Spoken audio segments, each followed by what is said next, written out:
Mga pangyarihan, siya ang savior natin na gumawa sa atin.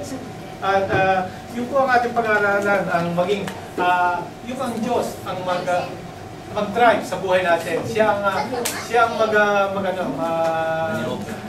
tawag ito, magmaniobra sa buhay natin, kung baga sa salita. Yun po ang let the God drive our life, sabi niya. At alam po sa buhay natin na ay maraming pagsubok sa dumarating sa bawat direksyon na tinatahak ang buhay natin bago tayo makarating doon sa ating pupuntahan, sa ating mga layunin sa buhay. Maraming mga pagsubok, marami tayong dinadaanan ng mga blockades, mga humaharang sa atin na kung wala ang Panginoon, hindi natin mararating yon without the help of God. Kung sariling lang natin, kung sariling lakas lang natin, kaya nasabi sa Leia na kung sariling lakas lang natin, hindi natin sure tayo na hindi tayo makarating doon kung sariling lakas lang natin. Tabo tayo, mga Christian tayo, dapat po alam po natin yan, na lahat ng bagay na ginagawa po natin, dapat iaalay natin sa Kanya na malaman natin na lahat ng bagay ay nanggagaling sa Kanya. Lahat siya ang nagpaplano. Siya lahat siya nagplano nito kahapon, ng ngayon, at sa mga susunod nating buhay. Alam na po niya. Hindi po gaya tayong mga tao na hindi natin yung po ating kaalaman. May hangganan. Hindi natin alam kung ano mangyayari bukas, di ba? Kaya kahit ano pong gawin natin plano, kahit anong gawin nating desisyon sa buhay, sa ating kaalaman, hindi po tayo nakakasiguro na ang ating may katagumpayan. Di ba? Kaya po, kung ating pong ibibigay sa Panginoon, yung ating mga pinaplano, yung ating mga desisyon sa buhay, kung tayo magtitiwala sa Panginoon na lumalang sa atin, malalaman po natin na ang ating pong meron po tayong tinatawag na insurance na alam ng Diyos kasi yung mga ang ating kinabukasan.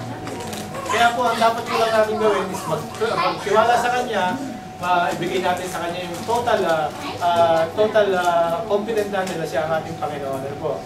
Na yun ang ating ilagay sa puso natin bilang Kristiyano. At sabi ko nga po kanina, kung din sa yung pagdadrive po ng buhay natin, ay kinakailangan meron tayo merong mag-guide sa atin. Merong kumbaga sa merong isang nakakaalam kung yung layunin natin. Yung mga merong isang tayong meron tayong purpose na pasensya na po, tama, talaga po nawawala yung Tagalog ko dahil po sa Tagalog rito sa Japan, nawawala, hirap po rin ako mag-Tagalog. Kahit po gumawa nitong hirap po ako mag-gumawa ng Tagalog. At ito nga po, nakasulat yung sa English, pero sa Tagalog ko sinasabi. Ganun po yung aking paggawa. Sa English ko ginagawa, pero sa Tagalog. Kaya po kaya sabi ko, bumalik po tayo sa natin. Sabi nga po, kung bibili raw po tayo ng sasakyan, at bibili tayo ng isang bagong sasakyan, at pag bumili tayo ng sasakyan, siyempre pag kagaya ko po, bibili ako ng bagong sasakyan, yung sasakyan, hanggang maaari, ayaw ko magagalusan. Di ba ba? Siguro pare-pare tayo ng isipan. Na pag bumili ka ng sasakyan, hanggang maaari gusto mo, ikaw lang ang magmamaneho. Ayaw mo na ipapagamit sa iba, di ba? Kung kaya pagka bago yung sasakyan mo, at halimbawa naman hindi ka marunong magmaneho, kinakailangan mo isang driver na marunong. O kaya yung isang driver na magkakatiwalaan mo, yung pwede mo siyang alam mo na siya magaling magmaneho, hindi maingat sa sakyan, at hindi may tiwala ka sa kanya. May tiwala ka sa kanya na yung sasakyan ay may mamaneho niya ng maayos, na yung tiwala mo na hindi na kaya ng tao ito na imaneho ito, hindi ito magagalaw sa hindi masasakyan. Ganun po rin sa buhay natin, na ang buhay po natin, kumbaga po tayo sa sasakyan, meron kang isang direksyon na pupuntahan. Sa buhay natin, meron din tayong isang direksyon na pupuntahan. Alam po natin lahat yan. At yung direksyon na yan, ay tatawag natin yung eternal life, di ba? Yung ating pupuntahan pagkatapos natin dito sa mundong ito. Na kailangan natin ang isang guide o isang driver na magdadrive sa buhay natin kung paano makakating sa eternal life. Kasi kung pupunta tayo sa eternal life at sa sariling gawain lang natin, for sure, walang makakarating. Kailan pumatay dyan? Kailan pumatay dyan? Kahit parang talino mo. Kahit parang talino mo. Kahit paano galing ang pagpaplano mo kung paano makapunta sa langit. Sabi nga, hindi ka makakarating. Di ba? Kasi eternal life, yan is hindi naman yan kayang gawin ng tao. Hindi mo kayang, ay, ganito ang gagawin ko para magkaroon ako ng salvation. Ganito ang gagawin ko para makarating ako sa langit. Hindi pa lang, dahil alagay po ng pag-aralan natin, ng malagdakan, this is yung eternal life po, in salvation, it is a gift. Regalo po ng Diyos yan. Hindi mo pwedeng gawin sa sarili mo na ako, gagawin ko sarili mo, papakabuti ako para ako'y makarating sa langit. Hindi po ganun. Napag-aralan po natin sa Bible, nakasulat sa Bible, na ang salvation ay isang regalo ng Panginoon. Kaya kinakailangan, pag niragaluhan tayo ng Panginoon, ating pangingatan na kumbaga sa yung sa buhay natin, kumbaga ibinigay na sa atin yung salvation ngayon, Kristiyano na tayo, kinakailangan ating sundin yung mga rule. Sundin natin yung mga, kung sino maggagay, yung mga gabay ng Panginoon. Paano tayo makarating sa langit, di ba? Yun po ang kumbaga sa sakyan niya, kinakailangan natin ng isang driver na marunong, na alam, ang daan papunta sa langit. At yun nga po ang ating Panginoon. Yun po ang pag-uusapan natin, yung tungkol sa sasakyan na siyang driver, ang God, ng ating buhay. Yun ang ating tatalakay sa to. At sabi nga po din sa ating verse, trust in the Lord with all your heart. Sabi niya, magtiwala ka, kinakailangan yung buong puso. Huwag yung kaunti lang.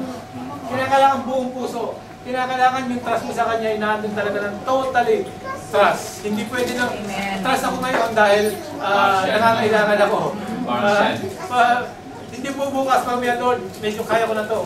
Saan ka na muna? Hindi ko ganun pwede. Kailangan totally trust. Hindi po pwede yung hindi pwede yung meron time na kumbaga sa manubela ka, may time na Lord, ako muna ang pamaneho. Diyan ka muna sa likod ko. Hindi pwede yung gano'n. Kaya Lord, ikaw magmaneho ng buhay ko. Gano'n. Kaya kailangan gano'n. At sabi nga, yung ating pong kaunawaan, laging limitado. Huwag tayo mag-aasa sa ating karunungan, sa ating kalaman. Dahil kahit ano pang pinag-aralan natin, kahit paanong galing natin sa buhay, kahit paanong ganda ng buhay mo. At wala kang, ang Diyos ay nasa dulo mo lamang, hindi totally siya nagmamalis ng buhay mo. Nandun pa rin yung time na magkakamali tayo. May time na hindi tayo makakadirekta ng natin. Sabi nga po, in all your ways, submit to Him. Sabi niya, lahat ng bagay, sa lahat ng paraan, submit to Him. Yung plano mo sa buhay, yung mga desisyon mo sa buhay, yung mga gagawin mo sa buhay, lahat yun, kinakailangan i-submit mo sa how? Paano natin may sasubmit sa Panginoon yun? Tayo mga Kristiyano, alam po natin yan. Na for every move ng buhay natin, kinakailangan natin ipag-pray. Submit to God through prayer. Kinakailangan natin lahat ng bagay na gagawin natin. Submit through prayer. Para sigurado tayo na ang Diyos, alam niya na humihingi ka, na nagpapagay ka sa Kanya. Alam niya na tuturo niya sa atin kung anong dapat mong gawin. Bibigyan ka niya ng mga direksyon, bibigyan ka niya ng mga bagay na gagamitin, o kaya ng mga tao na gagamitin, o kaya ng mga mababasa mo na kung paano mo magiging maayos yung direksyon mo sa buhay. Kaya pag ginawa natin to, sabi nga, gagawin niya yung daan natin papuntang langit na diretsyo. Hindi mo tayo maliliko dahil siya ang nag-drive sa atin. Siya ang nagmamaniobra ng buhay natin. At sabi nga po na dito na tayo, simula po tayo ng pagkabata, tinuruan na tayo ng mga magulang natin na gawin mo sa sarili mo. di ba? Magdepende ka sa sarili mo. Lumaki po tayo ganun, di ba ba? Hindi na, nung tayo nasa sige kayo, bahala ka dyan. Parang ganun. Lumaki tayo na dependent tayo sa sarili natin. At kahit na tayo, kahit tayo, lumalaki na tayo, laging, mostly, ang ating laging nagdidepend tayo kung ano yung nalalaman natin. Yun po ang ating nature, di ba? Kahit po nung ako nung mga bata pa ko, laging depende ako sa sarili ko. At kahit pa ako'y tinuturuan ng nanay ko na lagi kami nagsisimba linggo-linggo, nandun pa rin, hindi ko naunawaan. Hindi ko naunawaan kung bakit tuwing ako'y may gagawin, nagdidepend pa rin tayo sa sarili natin. Kahit pa sabihin natin tayo religiyoso na. Pero pagdating sa isang bagay na gawain sa plano, hindi natin kinukontrol doon. I mean po ba tayo dyan? Nangyari po ba sa buhay natin? Ako po kasi ganyan nangyari sa buhay namin. Lumaki po kami sa simbahan. Pero on the way, na lumalaki kami, nagkakaroon kami ng sariling isip, nagkakaroon ng nandun yung wala kaming puwan sa Panginoon. Kaya yung nakakatuwa yung mga sabi nga ni Joel Osteen na sabi niya yung pamilya nila simula pa rin pagkabata. Nandun yung hindi man lang sila nakapanood ng TV.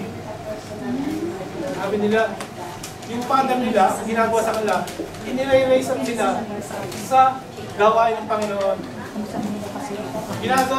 Lumaki sila sa salita ng Panginoon. Lumaki sila, hindi sila lumaki na yung gaya ng mga bata natin ngayon na game lang.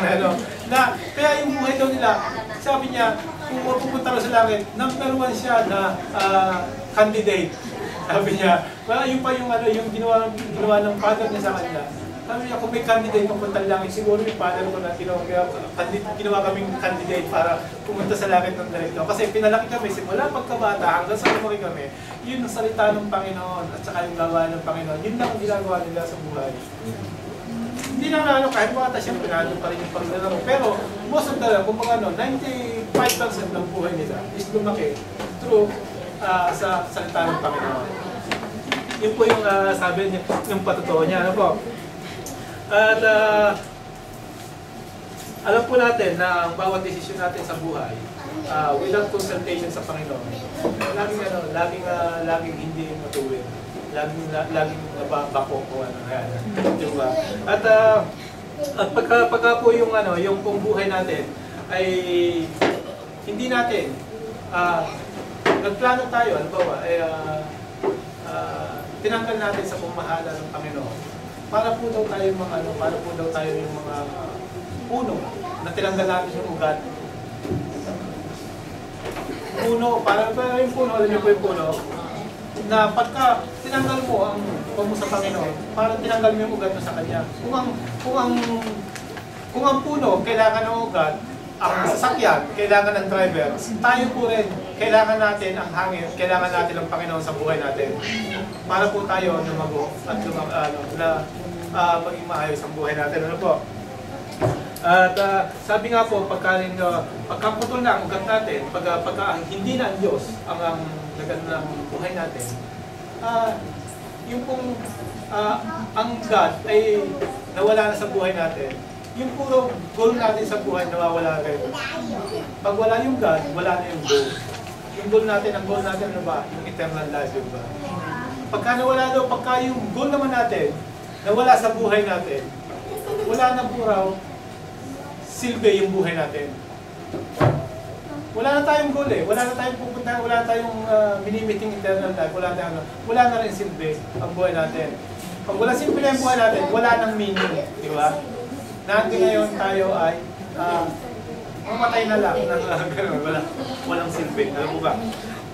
Nakuha po ba natin? Nakuha natin yung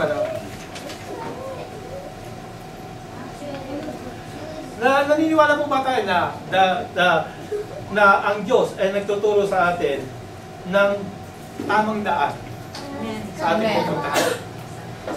Sabi nga po dun sa Jeremiah 3:2-3, ang sabi ng Diyos, sabi nga, ako ang lumalang, umulugis at nag-ayos ng buong daigdig. Yahweh ang aking pangalan. Pinapaalam ng Panginoon na siya ang lumalang sa atin. Pinapaalam niya na siya ang lahat na nag-aayos ng buhay natin. layunin sa buhay. Na tayo, bawat isa tayo, meron tayong layunin, siya nag-ayos, siya naman, nakaayos na po yung buhay natin. Ang gano'n ko lang, ipon na lang natin sa kanya na hayaan natin na siya magmaniobra ng buhay natin. Alam mo? At tapos, sabi ko nga po na sa 29:11, my plan is to prosper you and not to harm you. Plans to give you hope and a future. Maganda, di ba? Maganda yung walang plano ng Panginoon sa atin. Wala siyang plano na pabayaan tayo. Kahit na kung sino siguro, kasi yung mga sa ating mga tao, pag kumuha tayo ng isang bagay, hindi natin gagawa ba tayo ng bagay para sa sirain lang. Hindi, di mo ba? Gaya po ng Panginoon, nilikha niya tayo, binigyan niya tayo ng buhay para bigyan ng magandang plano, ng magandang purpose. Hindi po kahit sa practical na pag-iisip, pag kumuha ka ng isang bagay, hindi mo gagawa ka ng isang bagay para sirain ka. Di ba? Pag kumuha tayo ng isang bagay, nandun yung pagagandahin mo siya, bibigyan mo siya ng kung paano maayos, kung paano pa may improve. At yun, ay depend, ang purpose noon is para kung ano yung plano mo doon sa nalikha mo. Di ba? Ganun ang yung knowledge na yun. Kaya po ng Panginoon, nilikha niya tayo, ang purpose niya maganda. Ang niya, hindi niya kinabuhan na tayo masaktan, kundi bigyan tayo ng pag-asa at kinabukasan. Di ba? Ano po ba mga bagay na mahal lang sa atin? Meron po mga bagay na mahal lang sa atin para hindi tayo magbigay ng trust sa Panginoon. Unang-una po, ang una din sa mga tao, ang unang-unang bagay na humahad lang para hindi bigay sa Diyos, para ang Diyos ang magkuha ng buhay mo, is yung ating paniniwala. Yung ating belief sa Panginoon. Pagka yung belief natin sa Panginoon ay kulang yung ating kaalaman sa Panginoon, yung pong ating tiwala ay hindi natin may bigay ng total sa Kanya. Sabi nga po, pag kilala mo ang Panginoon, kung alam mo kung anong kaya niyang gawin, kung alam mo kung sino siya, kung anong plano niya sa buhay mo, sigurado po natin yung ibibigay natin sa Kanya yung ating trust, di ba? Kumbaga sa isang kumpanya, meron ka isang tauhan. Pag wala kang tiwala dun sa hindi mo kilala yung tauhan na yun, hindi mo bibigay yung trabaho, di ba? Hindi mo bibigay yung trust sa Kanya. Ganun po rin tayo. Pag hindi natin kilala ang Panginoon, hindi natin mabibigay yung total trust sa Panginoon. Hindi natin siya mabibigyan ng Lord, bahala ka na. Dahil alam mo naman, kilala kita. Alam ko kung na ang plano mo sa akin. Kaya yung paniniwala natin sa Panginoon, unang-una yung lack of knowledge natin kung sino ang Panginoon. Kaya po ba alam natin kung ano yung kayang gawin ng Panginoon sa ating buhay? Amen. Kaya po ba natin, alam po ba natin yung mga covenant name niya, yung mga kasundong pangalan ng Panginoon? Yung mga sa Bible, yung mga pangalan niya, kung anong ginamit niyang pangalan. Yung mga covenant name po niya, gaya po nang sinasabi natin na Jehovah Jireh, Jehovah Nissi. Alam po ba natin yun? Kasi kung alam po natin yung covenant name ng Panginoon, alam po natin kung anong kayang gawin ng Panginoon sa atin. Kagaya po yung Jehovah Rapha, sabi niya, the Lord is my healer. Di ba? Nandun siya, kung alam natin na siya ang healer natin, hindi tayo mag-iisip na, hindi tayo matatakot na ako'y may sakit, ako'y may ano. Pero kung alam natin na siya ang healer, siya ang gumawa sa atin, siya nagbigay sa atin ng buhay, siya nagbigay sa atin ng katawan, kayang-kaya niyang gawin yan. Kung baga ko ang inventor ng isang bagay, kayang-kaya kong retokehin yan. Kaya ko ibalik sa dati yan. Hindi tayo matatakot magkaroon ng sakit dahil alam natin na meron tayong healer. Alam natin na marami pong pangalan ng Panginoon. Bali, siya po yun. About marami pong pangalan. Jehovah Shalom, yung sa peace. At Jehovah Nissi, He is our banner po natin. The Lord is our banner. At pagka po habang lumalaw tayo sa Panginoon, malalaman po natin yan. Malalaman natin kung ano yung kayang gawin ng Panginoon sa atin. Habang tayo nagbabasa, habang tayo na ano. At ang ating pong paniniwala sa Kanya is nag-develop lang through sa pagkakilala sa Kanya. At paano mo ba natin siya makakilala? Yeah, number one. Unang-una po, kailangan natin magbasa ng Bible, makinig ng Bible, makinig ng mga preaching, ng mga salita ng Panginoon, para doon po ma-develop yung isip natin. Gaya po ng ginagawa namin dito ngayon, nagtayo tayo dito ng, sa Adachi ko, ng, para makapag-share, may share natin yung kalaman ng God sa tao. Para magkaroon. Bakit nga po dito hindi marami? Nakikita po natin, ang daming hindi umaten, di ba? Ang daming takot pumunta dito sa church. Para silang gagawa na yung Panginoon, di ba? Pero kung malalaman nila na, ay, yung pala ang Panginoon, siya pala yung healer ko, siya pala yung savior ko, siya pala yung di ba? Siguro magkakaroon sila ng interest. Di ba? Mga natin na hindi pa naiintindihan. Hindi nila maintindihan kung bakit gano'n. Na ang Diyos ay pagka yung belief natin ay kulang yung kaalaman natin sa Panginoon, hindi natin ibibigay yung total trust sa Kanya.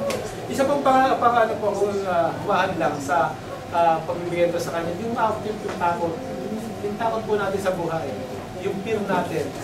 Marami po tayong mga takot sa buhay na lalo na po sa una-una sa mga plano natin, mga desisyon natin. Mga takot tayo na baka halimbawa sa pera na lang. Diba? Takot tayo na ikon sa Panginoon yung ating yung pangailangan natin. Na ang Diyos, sabi niya, nakalagay doon, di ba, sabi ng Panginoon, kaya kong ibigay sa inyo lahat, di ba?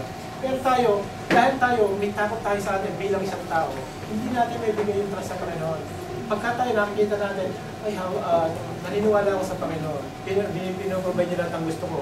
Pero may time na dumarating yung panahon na total walang dumarating. Dahil po sa akin, ako po napakahina mong tao eh.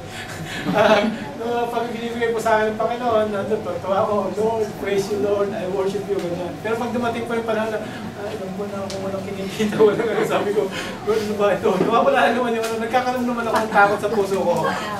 Hindi, bilang isang tao, normal po yun, yung magkaroon tayo ng takot. Kahit po, kahit hindi naman pwede may kami, ako yung sasalita rito, hindi maging plastic ako na laging na sabihin ko na just lagi na pero nandun pa rin yung takot ko. Hindi ko nasabi sa inyo na wala akong takot. Dahil unang-una po kasi may responsibility ako, unang-una sa pamilya ko. Hindi, kung sa sarili ko, pwede ako hindi kumain. Di ba? Mga lalaki, unang-una lahat yung mga breadwinner ng pamilya. Alam po natin yan. Di ba? Yung takot ang unang natin sa Panginoon. Yung mga Tapos, pangatlo po, yung pride. Yung pride natin sa sarili natin. Kung yun po isang hadlang natin kung bakit hindi natin may bigay sa Panginoon. Kasi po tayo, habang lumalaki po tayo, may pinag-aralan tayo, meron tayong kalaman na ito yung mali, ito yung hindi tama, ito yung mas maganda para sa akin. Tapos ayaw po natin na tayo ay binibigyan ng instruction. Ayaw natin na tayo ay ayaw natin na tayo ayaw ba natin na yung tayo hindi diktahan? Di mo ba? Nandun yung na nagkakaroon tayo pagka tayo nasapawan yung pride natin. Sa akin, dapat pumasok talaga. Huwag nananahimik lang. Pag si Mrs. Hindi. Alam mo, number one problema ng one is sa mag-asawa. Sa mag-asawa, number one problema, kahit po sa amin nangyayari yan, na ayaw namin yung patalo sa isa't isa. Kaya alam niyo po, kahit po sa bahay namin, ganun din, may time na kami nagtatalo. May time na kaya po pag sa nakita ko, tahimik na lang ako. Hindi, napansin ang asawa ko, bakit hindi ka natin sasalita? Tanong niyo sa asawa ko, kung totoo hindi. Tanong niyo sa asawa ko, kung totoo. Hindi ako nagsasalita sa bahay, maghapon ako, nagsasalita sa hindi. Alam niyo kung bakit? Ayaw ko pong masira yung aming pag-uusap. Ayaw ko pong masira na kasi the more na ako sumagot sa kanya, the more siya sumagot sa akin, naandun yung pride namin mag-isa, naglalaban. Hindi mo lang kaya bakit ako dati, nandun lang sa, tahimik lang ako. Lord na namamatay. Hindi na ako ano, kasi Pero ang hirap yun pag yung may nagsalita lang kasi hindi ka magsalita, parang nakakainis. mas mahirap yung ako, sasalta siya, sasalta ako, mag-aaway kami. Darating kami sa isang bagay na nagsisigawan. Tapos sasabihin, tapos ka Diba? na. Mostly kasi yung ano, yung pride ng tao, kahit sa mag-asawa, nandiyan yung time na nandiyan yung naghihiwalay sila dahil lang sa pride. Kainin nyo yung pride. Chicken. Lalo po natin yan, di ba? Sabi niya, Hindi, siguro hindi lang po yun sa pamilya ko. Siguro po naramdaman niyo yan dahil tayo may mga asawa na, po kami mga boyfriend na, naramdaman po natin yan. Nangyari po sa buhay natin yan. Hindi mo alam? Kaya po tayo, mga Kristiyano tayo, ang ginagawa ko po, gusto ko sumagot sa kanya, na yung pride ko, sabi niya. Nangihina ako. Pero sa utos sa akin ng Holy Spirit, manahimik ka na lang. Walang away. Okay, Yun po yung ano, yung tatlong bagay na umahadlang sa atin. Kung bakit tayo hindi nabibigay ng trust sa Panginoon. Yung ating belief, kulang sa kakulangan sa paniwala sa Panginoon. Yung ating tama at yung pride natin. Nakuha po natin. Amen po ba tayo doon? Amen! Manahimik na lang. Kasi po, pagka ano po, yung gaya po ng ano, gaya po sabi ko kanina, pag ang Diyos ang nagdadrive ng buhay natin, meron pong mga benefits. Meron pong benefits ang Panginoon sa buhay natin. Pag ang Diyos na nagmaniobra ng buhay natin, pag siya na humawak sa manubela ng buhay natin. At una-una po sa ano pa, number one benefits po ng buhay, pag ang Diyos na nagmaniobra sa buhay natin, ay yung kapayapaan, yung peace. Peace ay yung ating katahimikan sa ating buhay. Ano po? Sabi nga po dun sa Jeremiah 29:13. You will seek me and find me when you seek me with all your heart. Sabi nga po, kung pa daw natin siya makikita, paano ba natin makikita ang Panginoon? Kung hahanapin natin siya, makikita natin siya. At hindi basta kung hahanapin lang, kailangan hanapin natin siya with all our heart, di ba?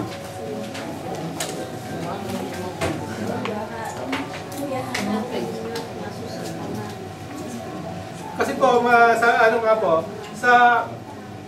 kung tayo nga po ay merong kung ang Diyos ay siyang nagbibigay sa atin ng kapayapaan, ng peace sa buhay natin. Ang buhay po raw natin is laging nasa ayos. Di ba?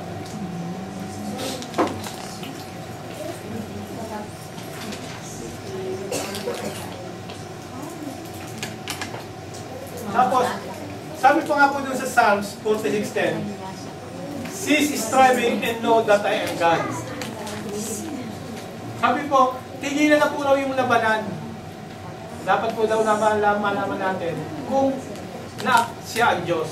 Kasi po, pag may labanan dito sa mundo, meron tayo nawawala yung peace. Sa general na pagkaalam ng tao, na pag walang gera, yun yung peace, di ba? Walang kapayawan. Walang away, yun yung peace. Yun yung general na pagkaalam natin, di ba? Na, sa ating pong mga Kristiyano, pag ang Diyos ang nag-drive sa buhay natin, yun po yung kapayapaan. Yun po yung kapayapaan ng buhay natin. Yung pag ang Diyos na ang nagmaniobra ng buhay natin.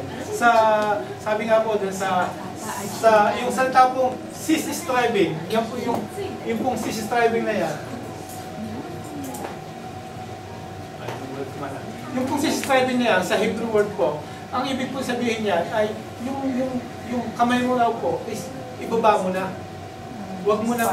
Huwag ka nang umapila pa. Huwag ka nang umagal pa. Kaya sabi niya, cease striving, sabi niya, itigil niyo na yung laban. Ibig sabihin ni Lord, ibaba mo na yung kamay mo. At huwag ka nang humirit pa. Sabi niya, ibigay mo na sa kanya. Totally, yung pagdadrive ng buhay mo, yung pagdadrive ng Panginoon sa iyo. Kung gusto mo magkaroon ng benefits ng kapayapaan, is kinakailangan, ibaba mo na yung kamay mo. Huwag ka nang umapila pa para sa sa mga plano ng Panginoon para sa buhay mo, ano? Ano po ba yung mga ano?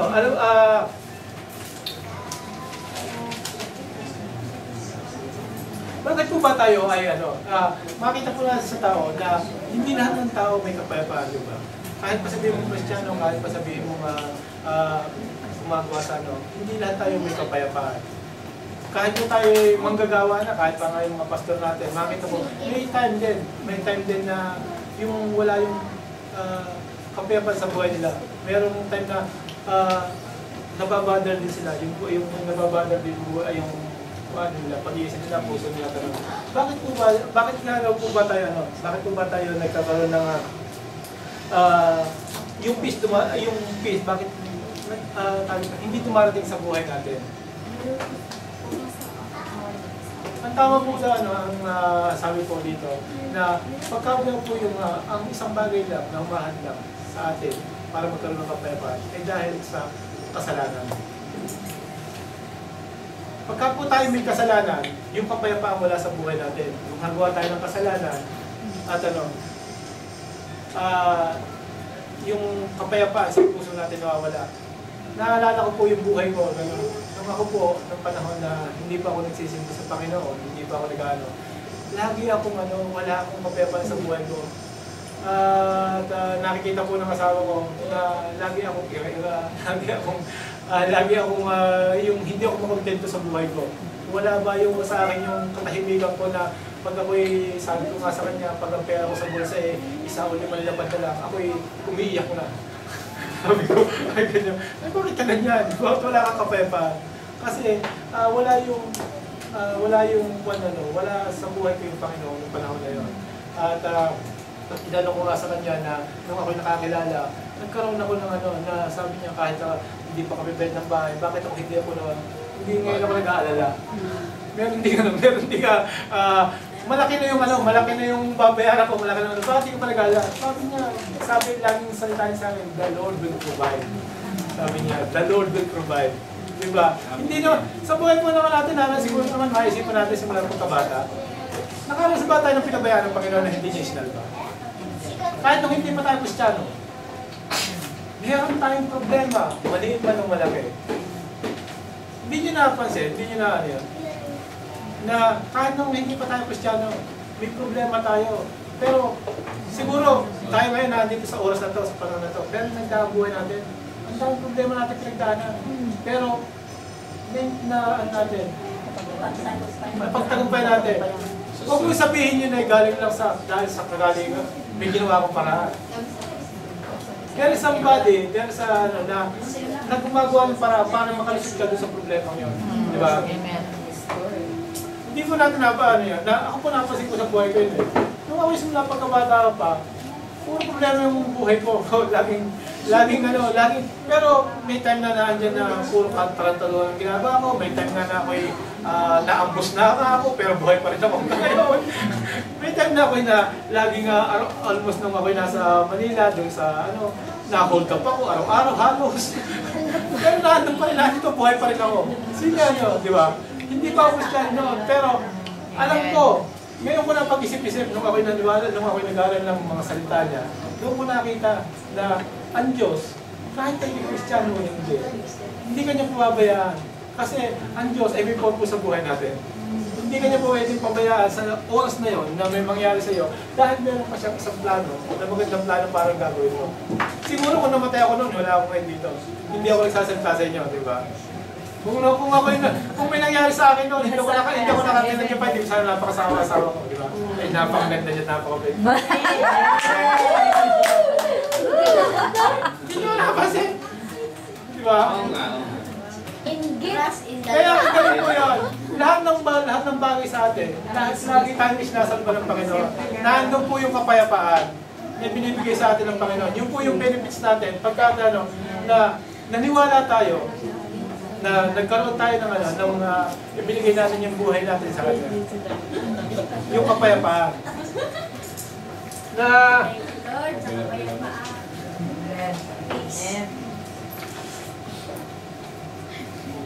sabi nga po dun sa ang pangalawa po is yung pong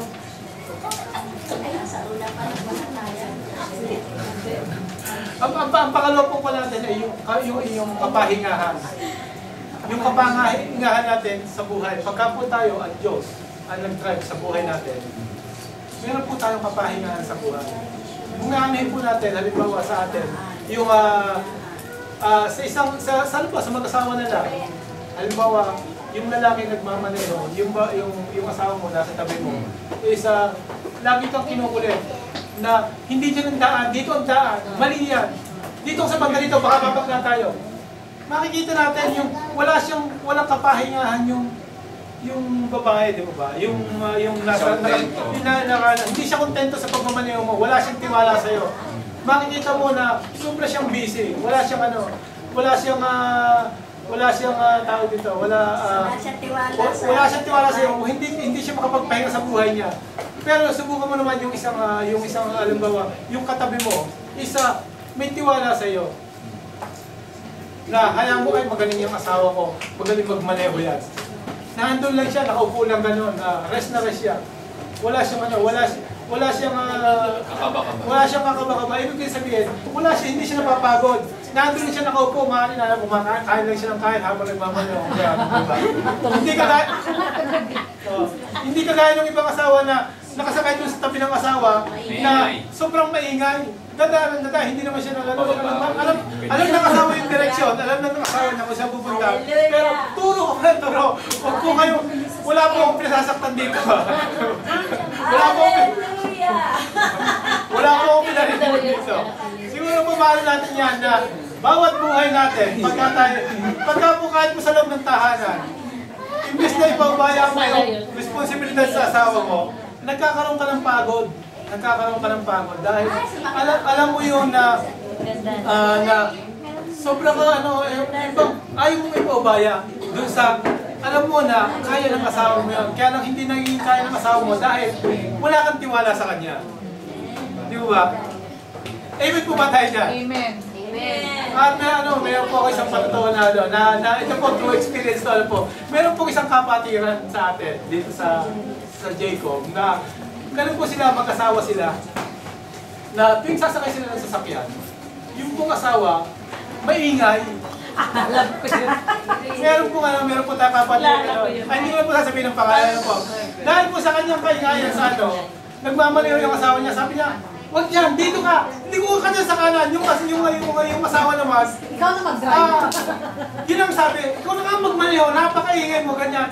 Naririndi ako sa iyo. Sabi niya, kasi yung driver, alam niya kung saan siya dadaan. Alam niya kung saan direction pupunta. Sabi, dito ka din yan. Pero alam yung nangyari. Yung sabi ng asawa, nasa tapat sila ng stoplight na ganyan, sabi niya, yung asawa gusto dumiretso.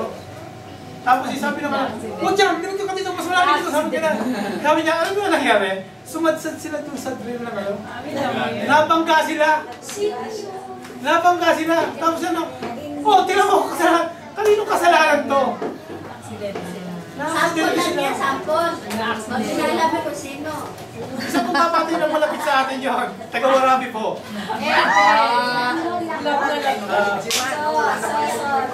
Love natin yun, love. Kaya po yung gano'n, ang ating po nawawala po yung ating rest sa katawan. Nawawala po yung ating pag hindi po natin ikinuha sa Panginoon yung ating buhay. Kinakailangan po magkaroon tayo ng tiwala sa Panginoon. Kinakailangan po na yung pong benefit ng rest ay makuha natin sa Panginoon. Na pagka siya nag-drive sa buhay natin, nandun yung kapahingahan natin. Nandun yung kapayapaan natin. Na ang Diyos ang nagmamalayo sa atin, alam natin na magaling magmalayo ang Panginoon. Alam natin na ang daan na pupuntahan ay alam niya. Alam natin na yung direksyon, yung lugar na pupuntahan ay sigurado siya. Sigurado po tayo na hindi tayo meron po tayong kapayapaan. Hindi mo ba? Amen po ba tayo? Amen. Kaya po yun ang suggestion na po, huwag po tayo maingay sa ating Kaya asawa. mag-intercede na lang kami Na pag nagmamaneho.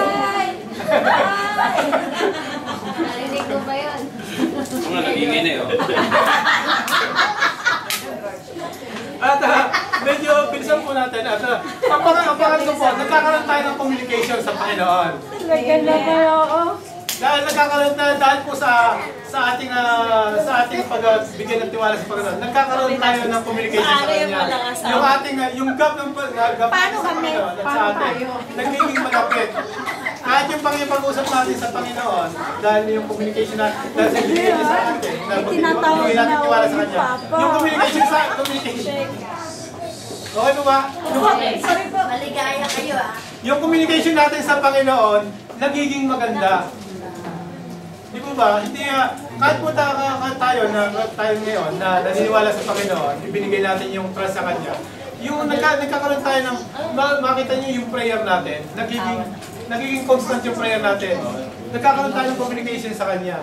Kahit po din sa communication yung pong ating communication sa Kanya, na dati po, na tayo, walang kasi nung alam sa Kanya mga salita, yung ating communication sa Panginoon, laging pa-complain.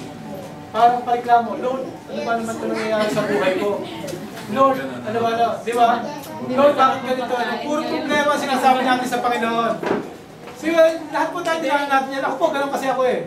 Nung una ako, puro reklamo ginagawa ko sa prayer ko sa Panginoon. Pero nung napilala ko siya, binigay ko yung trust ko sa Kanya, nagbago yung aking panalangin. Sabi ko, Lord, maraming po salamat. Pasalamat na yung prayer ko, hindi na complain eh. Dahil nakilala ko na siya, alam ko na siya ang Diyos na mapagpala, siya ang nagpo-provide sa akin. Ang prayer ko na bago, naging pasasalamat na. Imbis na ako mag-complain sa Kanya, nung nakilala ko siya, nung siya na nag-guide ng buhay ko, ang ginawa ko, nagpasalamat na ako sa Kanya.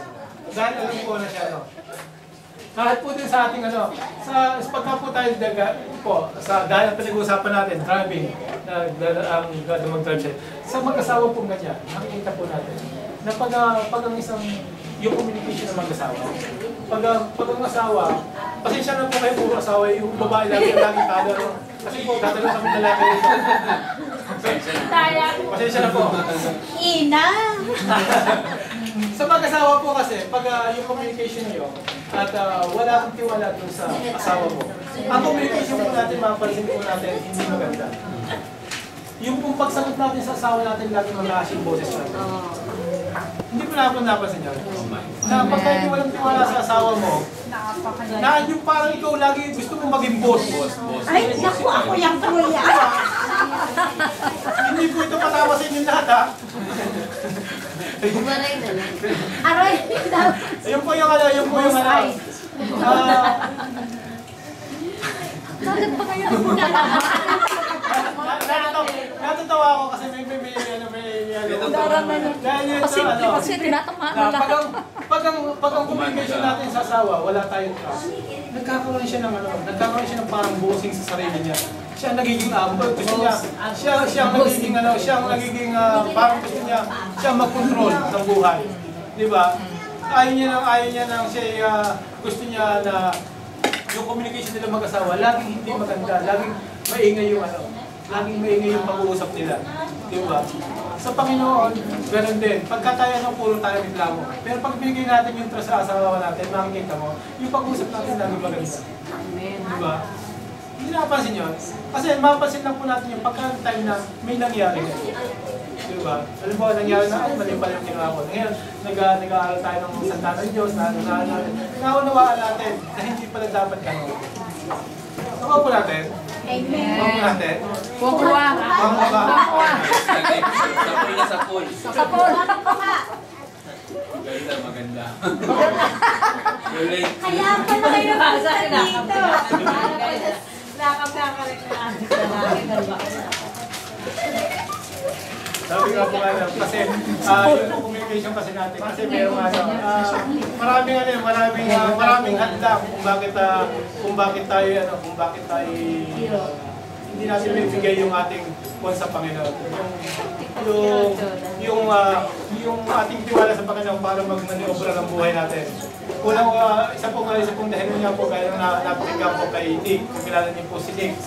Yung sabi po niya, ang una po raw hadlang din sa ating para hindi mabigay natin sa Panginoon. Yung ating kabisihan sa buhay. Yung pagiging busy natin, ano po? Meron po siyang sinabi na about busy. Yung kung ibig sabihin mo ng busy, sabi niya. Being under Being under Satan's yoke. Yok. Ayun yung busy. Ay, why pala yun? Oo, nilagay. Maganda ka yan ah. Being understate and shock. Dahil sa pagiging busy natin, hindi tayo Okay, ah. magtiwala sa Okay, Kanya, ah. hindi natin maibigay yung buhay natin sa Nako. Kanya. Yung pagiging busy natin, nagkakaroon. Alam niyo ba, ibig sabihin ng being understood, yung pong yok, ibig sabihin ng kapangyarihan. Kapangyarihan sa taas. Na maging, pagka tayo naging busy, nagiging under tayo sa kapangyarihan ng Panginoon. Yan ang isang nagiging dahilan kung bakit hindi natin maibigay yung trust, yung time natin sa Panginoon, yung trust natin. Natinig ko po sa kanya nung siya nagpe-preach na ano, at maganda po kaya ako kinuha. Maging ano po natin yun, yung kabisihan natin sa buhay.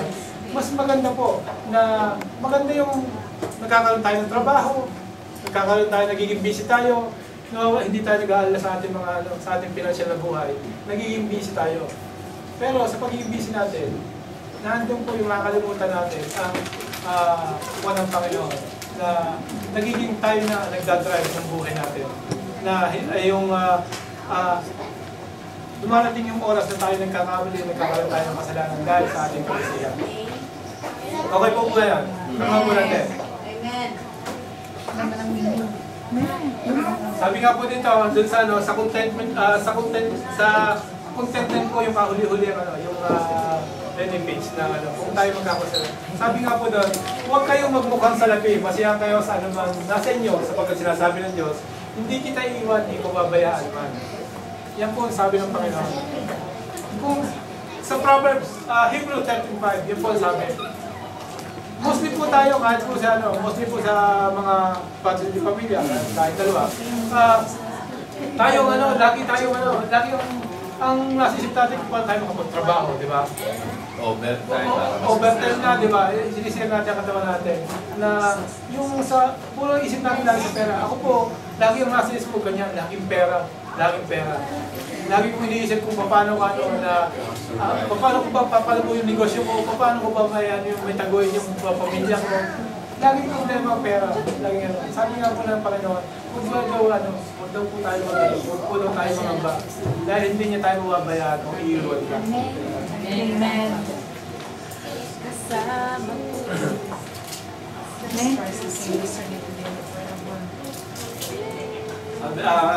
Malapit na po tayo magtapos.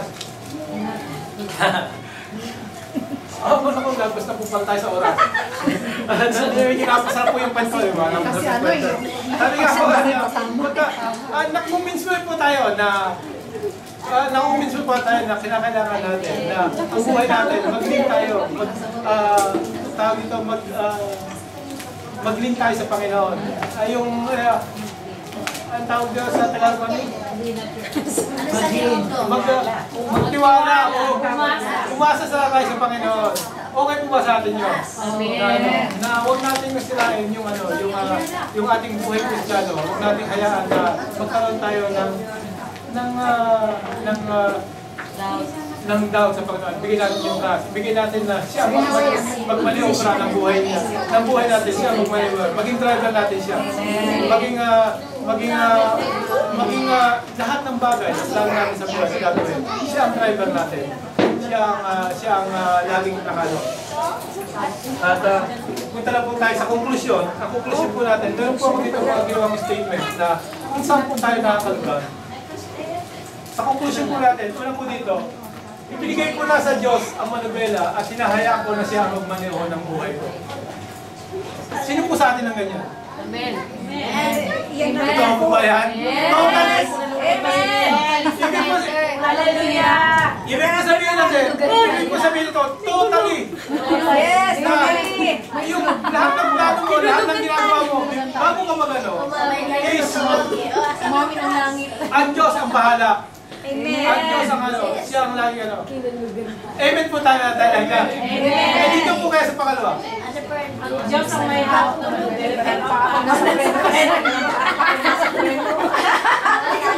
Meron yung amen dito. Sino po kayo dito?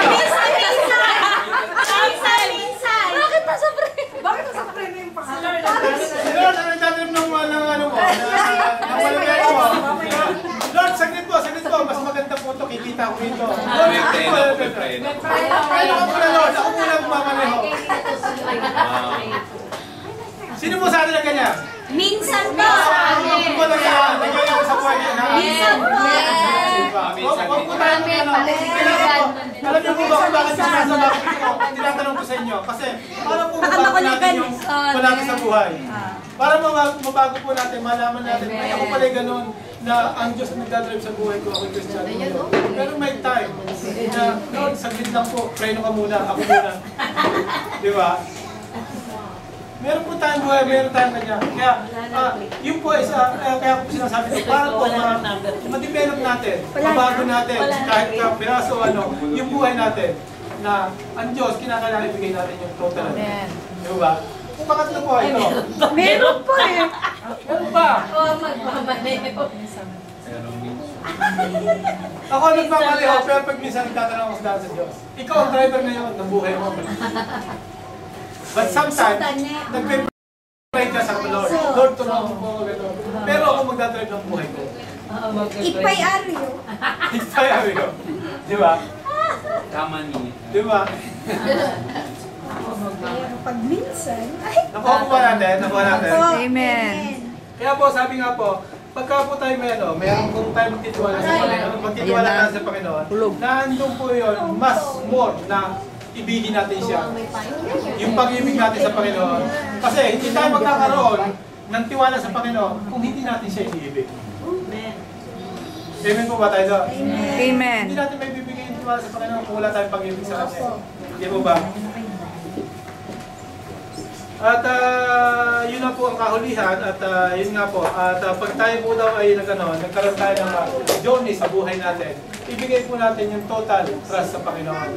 Ibigay natin na malaman natin na ang Diyos, know the direction, know yung pupuntahan. Para po yung buhay natin is magkaroon tayo ng na bilang isang Kristiyano, yung layunin niya sa atin, yung eternal life na pinangako niya sa atin ay marating natin. Kaya po ba, nakuha niyo yung ngayon, yung aral ngayon? Tayo po magsitayo.